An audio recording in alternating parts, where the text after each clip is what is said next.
നമുക്ക് ഇഷ്ടമുള്ള ആൾക്കാരെ ക്ലോസ്ഡ് ആക്കി മാത്രമായിരുന്നു അവർ വന്നത്. എല്ലാവരും പാർട്ടിസിപ്പേറ്റ് ചെയ്തു. ഭയങ്കര രസമായിരുന്നു. സോ അതിന് സന്തോഷമായിരുന്നു ആക്ച്വലി. അപ്പൊ അതുകൊണ്ട് ഇതൊരു വിശപ്പറഞ്ഞില്ല. എല്ലാവരും പോയപ്പോ ഇത് വിശപ്പറഞ്ഞിരിക്കുന്നു. ഇപ്പൊ ഇങ്ങനെ കഴിക്കാൻ പോകണം. അല്ല, വലിയ ടെൻഷൻ, സ്വാഭാവികമായിട്ടും ടെൻഷനും എക്സൈറ്റ്മെന്റും ഒക്കെ ഉണ്ടായിരുന്നു. എല്ലാം ഫൈനലി ഒടുവിൽ അങ്ങനെ ഞങ്ങൾ കാത്തിരുന്ന കല്യാണം നടന്നിരിക്കുകയാണ്. ഇന്നു മുതൽ ഞാൻ ഇദ്ദേഹത്തിന്റെ ഭാര്യയാണ്, എന്റെ ഭർത്താവാണ്. അപ്പോ ഇനി മുതൽ ഞങ്ങൾ ഒരുമിച്ചായിരിക്കും ജീവിതം ആസ്വദിക്കാൻ പോകുന്നത്, എൻജോയ് ചെയ്യാൻ പോകുന്നത്.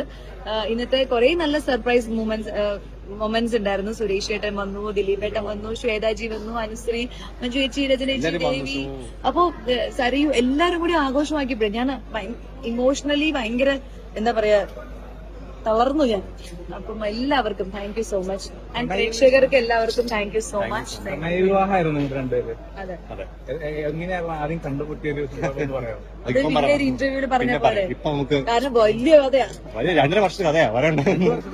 ഞങ്ങൾ ഒരുമിച്ച് അഭിനയിച്ചാണ്. മനം പോലെ മംഗല്യം എന്ന് പറഞ്ഞ സീരിയലില് അഭിനയിച്ചു. അങ്ങനെ കണ്ടു, ഇഷ്ടപ്പെട്ടു. അങ്ങനെ ഞങ്ങള് പിന്നെ ഗ്രാജുവലി ഫ്രണ്ട്ഷിപ്പായി, അത് ഇഷ്ടമായി. അങ്ങനെ അത് വളരെ ഓർഗാനിക് ആയിട്ടൊരു കല്യാണത്തിലേക്ക് എത്തി. ഫാമിലിയും എല്ലാവരും സപ്പോർട്ട് ചെയ്തു. അപ്പം മനം പോലെ മംഗല്യം ആയി. ഇവിടെ വെച്ചിട്ടായിരുന്നു. ഞാൻ കുറച്ച് സീക്രട്ട് ആക്കിയത് മാത്രമേ ഉള്ളൂ. ഇതായിരുന്നു വിവാഹം. നിങ്ങൾ കഴിച്ചല്ലോ അല്ലേ? നമ്മൾ കഴിച്ചോട്ടെ പ്ലീസ്.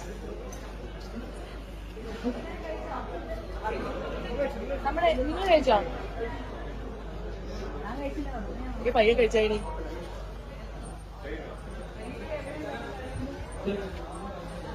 ഇത് നിങ്ങൾ കഴിക്കട്ടെ.